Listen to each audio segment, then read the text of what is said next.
शेजारचा मुलगा खूप खोड्या करतो, दमदाटी करतो, वर्गातल्या मुलांना मारतो.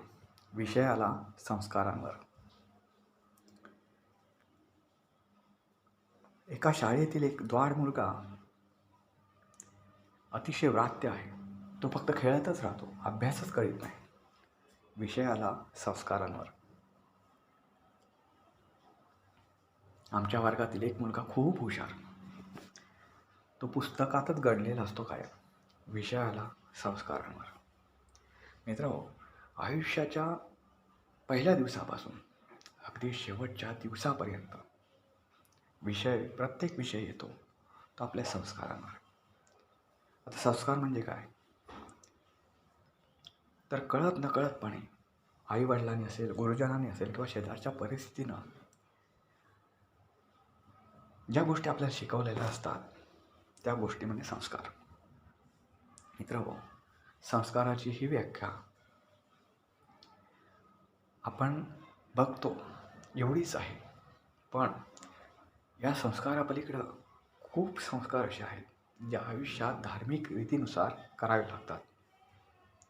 मित्र, आजचा व्हिडिओ या संस्कारांवर आहे जे आपल्याला धार्मिक पद्धतीनुसार आपल्यावर केले जातात. आपल्यावर आईवडील, आपले गुरुजन, शेजारची मंडळी, आपले इतर नातेवाईक आणि आपल्यावर शेवटी परिस्थिती, या गोष्टी त्या संस्कार करतच असतात. पण आपल्याला धार्मिक म्हणजे हिंदू धर्मानुसार आपल्यावर जे संस्कार होतात ते कोणत्या प्रकारचे असतात. आपण अंत्ययात्रेनंतर जे करतात त्याला अंत्यसंस्कार म्हणतो. ते अंत्यसंस्कार म्हणजे शेवटचे संस्कार.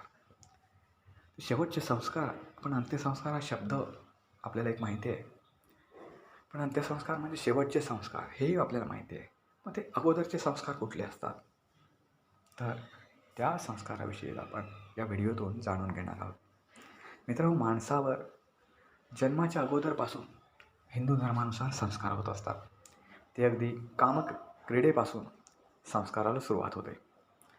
त्या संस्कारापासून गर्भधारणानंतर गर्भसंस्कार आणि तिथपासून जे संस्कार सुरू होतात ते त्याच्या अंत्यविधीनंतर संस्कार संपतात. असे 16 संस्कार आपल्या हिंदू धर्मानं सांगितलेले आहेत. तर त्याच्याविषयी आपण माहिती घेऊया. चला, कोणतंही आढेवेढे न घेता आपण लगेचच व्हिडिओला सुरुवात करूया. पण त्या अगोदर आपल्याला एक छोटंसं आवाहन आहे. व्हिडिओ आवडला तर लाईक करा, शेअर करा, कॉमेंट्स करा आणि चॅनलला सबस्क्राईब करायला विसरू नका. मित्रहो, 16 संस्कार हे हिंदू धर्मियांचे संस्कार विधी आहेत. हे संस्कार मानवी मूल्याशी निगडीत आहेत. गर्भधारणेपासून ते विवाहापर्यंत हिंदू व्यक्तीवर आई वडील व गुरूंकडून ज्या वैदिक विधी केले जातात त्या संस्कार असं म्हटलं जातं. सात्विक वृत्तीची जोपासना व्हावी हा संस्कार विधी करण्यामागचा सर्वात महत्त्वाचा उद्देश. मनुष्यामध्ये असलेल्या सद्गुणांचा विकास व संवर्धन करणं आणि दोषाचे निराकरण करणं हा या संस्काराचा पाया आहे. गृह्यसूत्रामध्ये यावर बरीच चर्चा केली आहे. अनेक ग्रंथांमध्ये या संस्काराच्या विषयावर लिखाण केले गेले आहे. हिंदूंच्या पूर्वजांनी मानवजातीच्या कल्याणासाठी व उन्नतीसाठी या संस्काराची योजना केली आहे. संस्कार हा एक साधनेचाही विषय आहे. संस्कारामुळे ईश्वराचे स्मरण होते.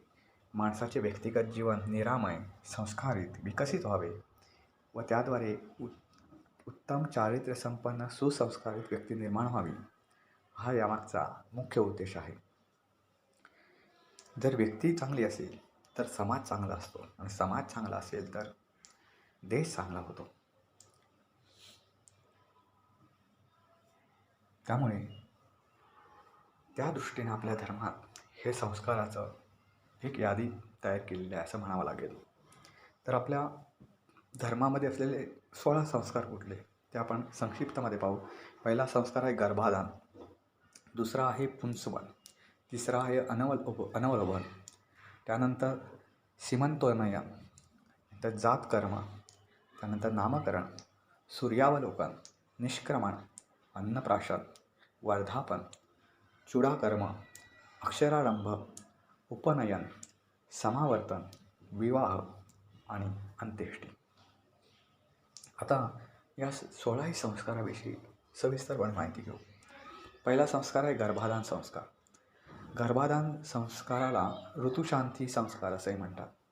गर्भाधान म्हणजे योग्य दिवशी योग्य वेळी पवित्र व मंगलमय वातावरणात आनंदी मनानं स्त्री पुरुषांचं मिलन होऊन स्त्रीच्या गर्भाशयात गर्भाचे बीज रूपानं स्थापना होणं याला गर्भाधान संस्कार म्हणतात. रजो दर्शनापासून 16व्या रात्रीपर्यंत स्त्रियांच्या ऋतुकाळी गर्भसंभव होऊ शकतो. या संस्कारासाठी ऋतुदर्शनापासून पहिल्या 4 रात्री या वर्ज्य कराव्यात. अशुभ दिवस, ग्रहण दिवस, कुयोग या दिवशी असू नये. समरात्री संभोग केल्यास पुत्र व विषमरात्री संभोग केल्यास कन्या संतती होतं, असा एक जुना समज आहे. हा संस्कार करताना प्रथम संकल्प, गणपती पूजन, पुण्याहवाचन, मातृका पूजन, नांदी श्राद्ध, प्रधानाज्य होम, अग्निसूर्य यांचे स्तवन करून अश्वगंधा अथवा दुर्वा यांचा रस स्त्रीच्या उजव्या नाकपुडीत पिळला जातो. यानंतर स्त्रीची उटी भरतात. हा संस्कार विवाहानंतर प्रथम रजोदर्शन झाल्यापासून म्हणजे मासिक पाळीच्या पहिल्या दिवसापासून पहिल्या 16 रात्री ज्यास ऋतुकाल म्हणतात त्यावेळी करतात. त्यात पहिल्या 4, 11 आणि 13वी रात्र सोडून शेष 10 रात्री या संस्कारात हे योग्य समजले जातात. मित्र, हा झाला आयुष्यातला पहिला संस्कार. दुसरा आहे पुंसवन संस्कार. गर्भधारणा झाल्यानंतर पुत्रप्राप्तीसाठी हा संस्कार केला जातो. गर्भ आहे हे कळल्यावर लगेचच अथवा 3ऱ्या महिन्यात शुद्ध एकादशीपासून वद्य पंचमीपर्यंत रिक्त तिथी सोडून कोणत्याही तिथीला हा संस्कार केला जातो. पुष्य किंवा श्रवण नक्षत्राला सोमवार, बुधवार, गुरुवार अथवा शुक्रवारी हा संस्कार केला जातो. तिसरा आहे अनवलोकन संस्कार. दुर्वांचा रस मुलीच्या उजव्या नाकपुडीत पिळणं. यामध्ये मुलीच्या हाताने दुर्वा सहाणेवर वाटून त्याची गोळी करतात. गर्भवती स्त्रीला पाटावर पूर्वेकडे तोंड करून बसवतात. तिच्या पाठीमागे होऊन पटीने स्वच्छ वस्त्रात दुर्वांची गोळी ठेवून तिचे मुख वर उचलून उजव्या नाकपुडीत दुर्वांचा रस पिळला जातो. उजवी नाकपुडी पिंगळा नाडीची आहे. बहुतेक कार्य यशस्वी होण्यासाठी पिंगळा नाडी कार्यरत असणे हे पूरक ठरतं. अश्वगंधा किंवा दुर्वा यांच्या रसानं ती नाडी कार्यरत होते आणि सदृढ आणि स्वास्थ्यपूर्ण संततीच्या जन्मासाठी हा संस्कार केला जातो. चौथा आहे सीमंतोनयन संस्कार. या संस्कारात पतीने स्त्रीचे पश्चिम बाजूस पूर्वेकडे मुख करून उभे राहावे व कच्च्या उंबराचे संख्यात्मक घोस, साळी जनावराचे काटे आणि कावळे 3 दर्भ घेऊन स्त्रीच्या मस्तकापासून भंगापर्यंत 4 वेळा केस विंचरून बांधावे.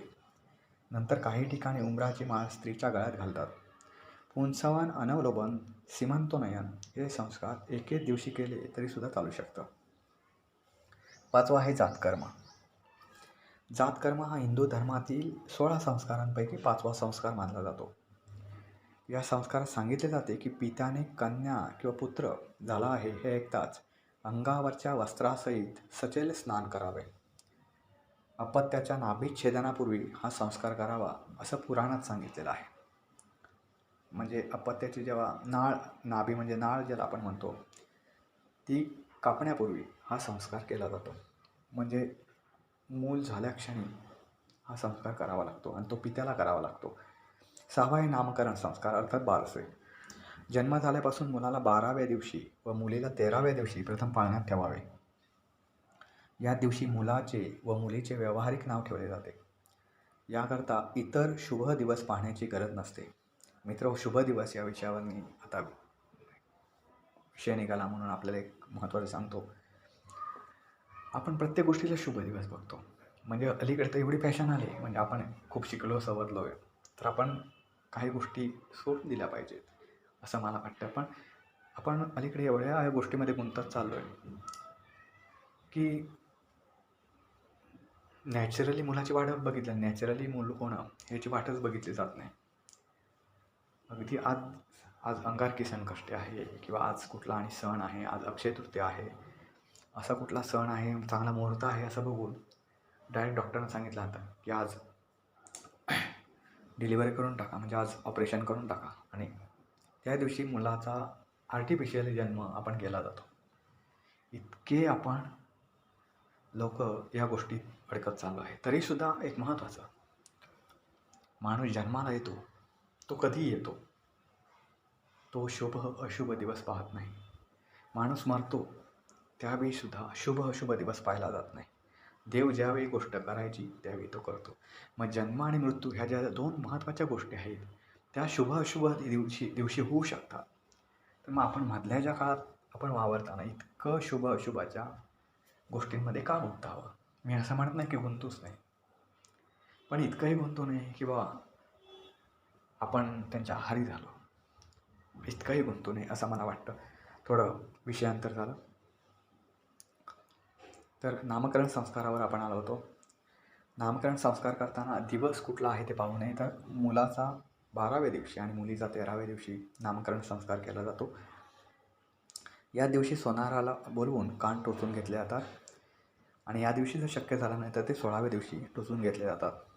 सवडीने बारसे करायचे असल्यास नक्षत्र तिथी वार असे शुभ दिवस बघून दिवस ठरवायला लागतो. ज्यात अनेक वेळा असं असतं की बाळ वीक असतं, अनेक वेळा ते प्रीमॅच्युअर बेबी असतं. तर अशावेळी 13वा दिवस किंवा 12वा दिवस बारसं करणं शक्य नसतं, कारण बारशाला खूप लोक येतात, तर त्याला इन्फेक्शन होऊ शकतं. तर ह्या दिवशी जर शक्य नसेल तर मात्र तुम्ही जो बारसाचा विधी कराल त्या दिवशी तो विधी करताना दिवस वार किंवा मुहूर्त बघून करावा असं शास्त्रात सांगितलेलं आहे.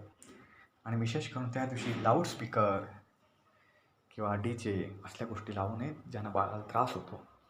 त्या दिवशी एक छोटीशी टेप लावावी, त्याच्यावर बाळाचे पाळणे लावावेत. असं कुठलं शास्त्रात सांगितलेलं नाही, हे मी माझ्या मनानं सांगतो मित्र. तर नक्षत्र तिथी वार शुभमुहूर्त हे कधी बघावेत? जर मुलाचं बारसं 12व्या किंवा 13व्या दिवशी करणं शक्य नसेल तर ह्या गोष्टी कराव्यात. अपराह्नकाळी म्हणजे दुपारी 12 ते 2 व रात्री नामकर्म संस्कार करू नयेत. संकल्प गणपतीपूजन, स्वस्ती पुण्यावचन, मातृकापूजन, नांदी श्राद्ध करून काशाच्या ताटात किंवा चांदीच्या ताटात तांदूळ पसरून सोन्याच्या काडीनं मुलाचं किंवा मुलीचं नाव लिहावं.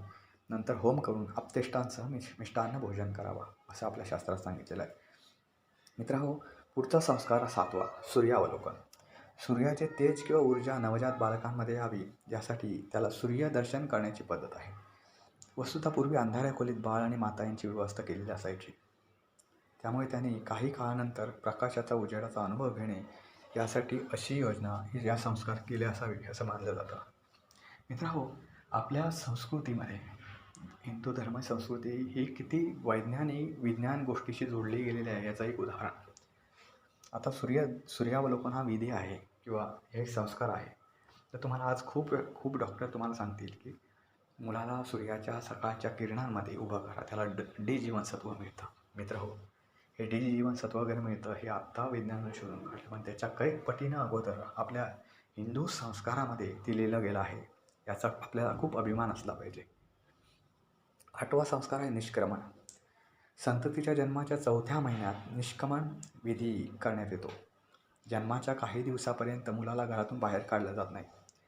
असे मानले जाते की यावेळी बालक सूर्यप्रकाशाच्या संपर्कात आणू नये, कारण त्या व्यक्तीच्या आरोग्यावर प्रतिकूल परिणाम होतो. विशेषतः डोळ्यांना नुकसान होण्याची अधिक शक्यता असते. म्हणून जेव्हा बालक शारीरिकदृष्ट्या सदृढ होते तेव्हाच त्याला घराबाहेर नेणे आवश्यक आहे. म्हणून निष्क्रमण करणं आवश्यक आहे. 9वा आहे अन्नप्राशन. अन्नप्राशन संस्काराने आईच्या गर्भात असताना घडलेल्या मलमूत्रादी भक्षणाचा दोष नाहीसा होतो. याचा अर्थ असा, ज्यावेळी बालक आईच्या पोटात असतं त्यावेळी ते मलमूत्र हे भक्षण त्या लहान मुलानं केलेलं असतं. ते जे काय त्याच्या शरीरामध्ये अशा गोष्टी आलेल्या आहेत त्या नाहीशा व्हाव्यात त्यासाठी अन्नप्राशन हा विधी केला जातो. मुलास 6वा किंवा 8वा मास आणि कन्येस 5वा किंवा इतर विषय मास अन्नप्राशनास योग्य आहे. शक्यतो पुरुष मूल असेल पुरुष जातीचं तर त्याला समसंख्येमध्ये आणि मुली असेल तर विषम संख्येमध्ये महिना शोधून त्यावेळी अन्नप्राशन करावं. मात्र हा विधी जरी असला तरी आजकालचं युग असं आहे की मुलाची तब्येत बघायला लागते, ते पचवू शकेल का अन्न हे बघायला लागतं. त्यामुळे हे करताना वैद्यकीय सल्ला अवश्य घ्यावा. आपल्या संस्कारात, आपल्या हिंदू संस्कारात किंवा पुराणात जर लिहिलं असेल तरी काही गोष्टी या विज्ञानाशी सांगड घालून त्या आपल्या आचरणात आणाव्यात, हे महत्त्वाचं आहे. 10वा आहे वर्धापन, अर्थात आपला जन्मदिन साजरा करणं, म्हणजे 1 वर्षानं आपण जो वाढदिवस म्हणतो त्याला वर्धापन. तो 10वा संस्कार आहे. जन्मकालापासून 1 सौर वर्ष पूर्ण झाल्यावर जन्म नक्षत्राच्या दिवशी बालकाचा वाढदिवस करावा. तिळगुळ आणि दूध यांच्या मिश्रणाचे प्राशन, नारी निरांजन म्हणजे सुवासिना ओवाळणे, अभिषेक, विविध सूक्तांचे पठण आदी धार्मिक विधी यथाशक्ती करावेत. विविध सूक्तांमध्ये हे विधी करावेत असं म्हटलं गेलेलं आहे. या विविध सूक्तांमध्ये सप्तचिरंजीव प्रार्थना, ब्रह्मणस्पती सूक्त, श्री सूक्त, पुरुष सूक्त, रुद्र किंवा रुद्र सूक्त, शांती सूक्त, इति सूक्त, अग्निमेळे सूक्त, समुद्रज्येष्ठा सूक्त, परमृत्य सूक्त, पवमान सूक्त इत्यादी सूक्ते यथाशक्ती यथावकाश पठण करावे. 11वा आहे चूडाकर्म. यास मुंडन संस्कार असंही म्हटलं जातं. मुलाच्या वयाच्या 1ल्या किंवा 3ऱ्या किंवा 5व्या वर्षी हा संस्कार करण्याचा संकेत आहे. या संस्कारामागे शुचिता आणि बौद्धिक विकास ही संकल्पना आहे. या संस्कारामुळे जन्माच्या वेळी उगवलेल्या डोक्यावरील अपवित्र केस काढून टाकले जातात. 9 महिने आईच्या गर्भात राहिल्याने जन्मता उगवलेले केस हे दूषित म्हणण्यापेक्षा ते जर तसेच ठेवले केस तर केसांची वाढ थांबते. त्यामुळे ते केस काढावेत असं आपल्या संस्कारात म्हटलेलं आहे. चूडाकर्म संस्कारामुळे हे दोष नाहीसे होतात आणि वैदिक मंत्रोच्चारासोबत हा संस्कार संपन्न होतो. शास्त्रानुसार मुलगा असल्यास 6, 8, 10 इत्यादी सममासामध्ये आणि मुलगी असल्यास 1, 3, 5 इत्यादी विषम मासात हे जावळ काढावे. रूढीप्रमाणे बाळ 1 वर्षाचे होते त्या सुमारास त्याचे जावळ काढतात. त्यावेळी डोक्याच्या पुढच्या भागावर थोडे केस ठेवतात. थोडे केस ठेवण्याचे महत्त्व, सूत्र, उद्देश यावरून लक्षात येईल. 1 वर्षाच्या आत हे जावळ काढले पाहिजे, नाहीतर 3 वर्षे काढता येत नाही अशी अनेकांची समजूत आहे. मात्र त्यास कोणताही शास्त्राधार नाही. 3 वर्षापर्यंत केव्हाही सममासात योग्य दिवस पाहून जावळ काढावे. जावळ काढणे म्हणजे चौल कर्म नाही, म्हणजे जे आपण मुंजीच्या वेळी करतो ते तसं नाही, कारण जावळ काढताना शेंडी ठेवली जात नाही. 12वा आहे अक्षरारंभ. अक्षरारंभ म्हणजे अक्षराचा आरंभ. हा हिंदूंच्या 16 संस्कारापैकी 12वा संस्कार आहे. याची शिकवण पुढील प्रमाणे आहे. बालकाला वयाच्या 5व्या वर्षी सूर्य उदगयानात असताना अक्षरे काढण्यास शिकवण्यास प्रारंभ करावा. योग्य दिवशी व योग्य वार शोधून, शुभयोग समजून, शुभ पक्ष हे बघून सुरुवात करावी.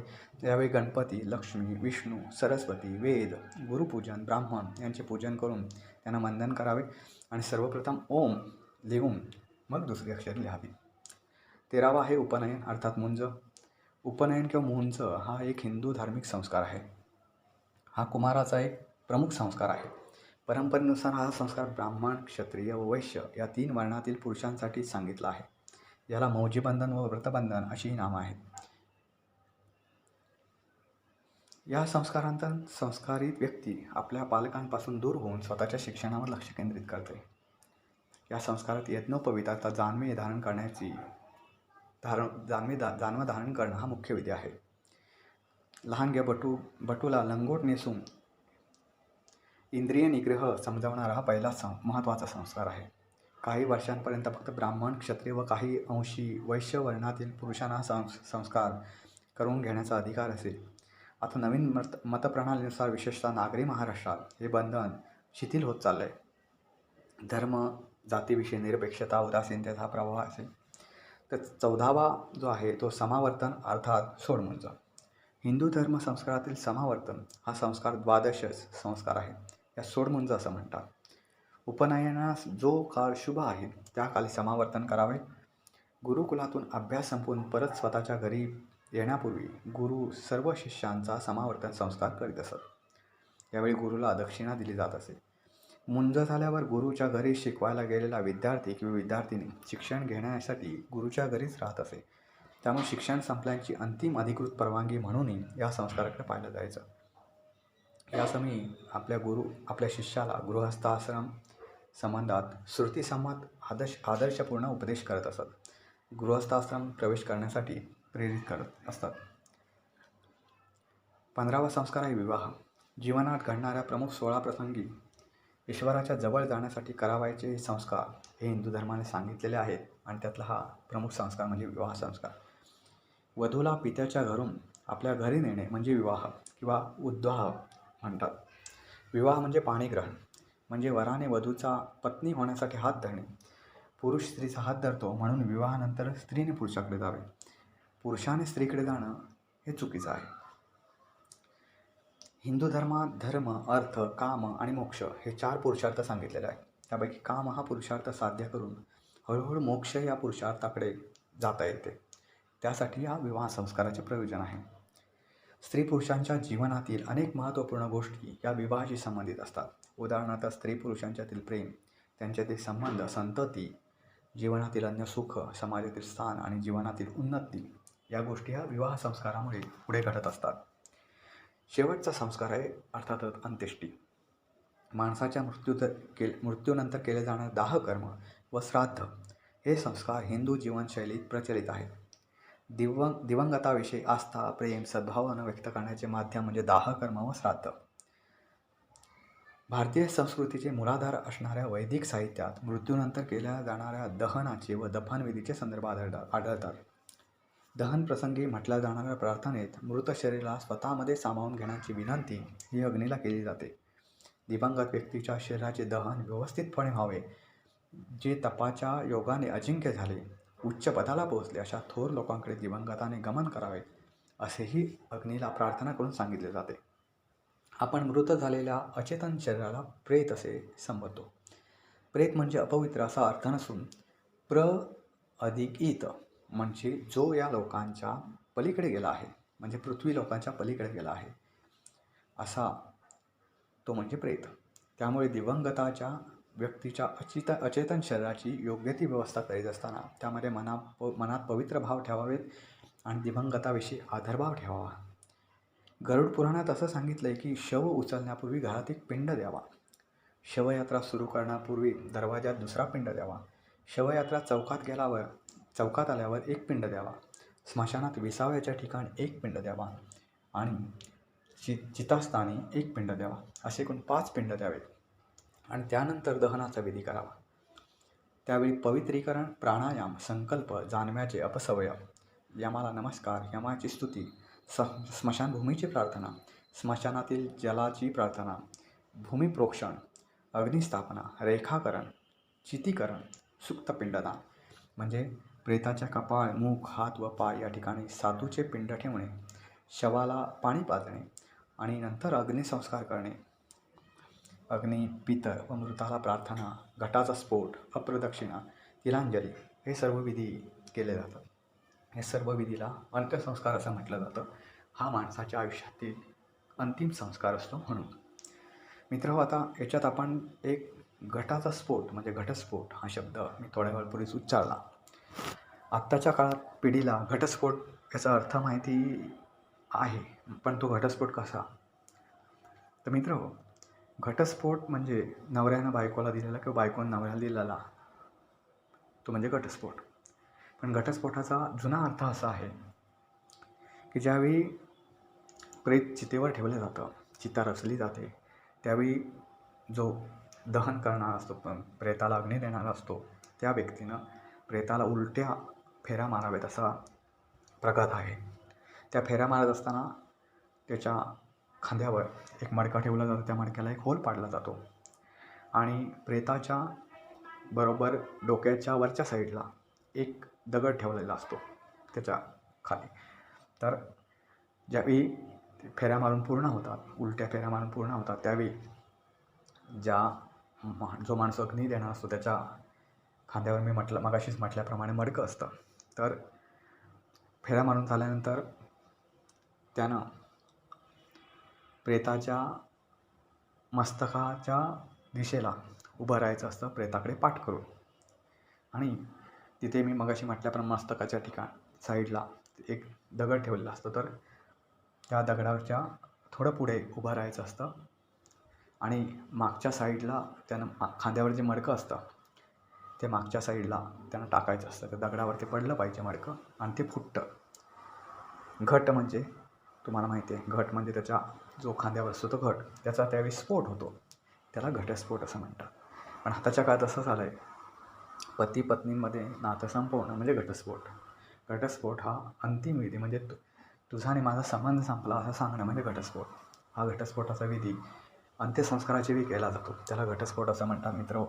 आपल्या माहितीसाठी आपल्या माहितीसाठी म्हणून हा एक एक एक दुसरी माहिती तुम्हाला दिली. 16 संस्कार हे आपल्याला कसे वाटले? हे 16 संस्कार आपल्या धर्मपुराणात सांगितलेले आहेत.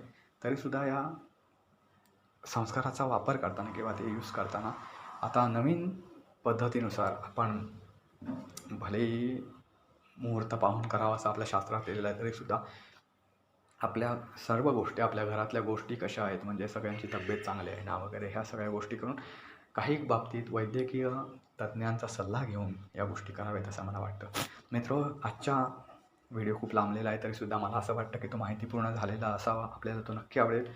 तर हा व्हिडिओ कसा वाटला ते आपण नक्की सांगा. व्हिडिओला शेअर करा, लाईक करा आणि चॅनलला सबस्क्राईब करा. आजच्या व्हिडिओमध्ये एवढंच. परत भेटू पुन्हा एकदा. तोपर्यंत नमस्कार.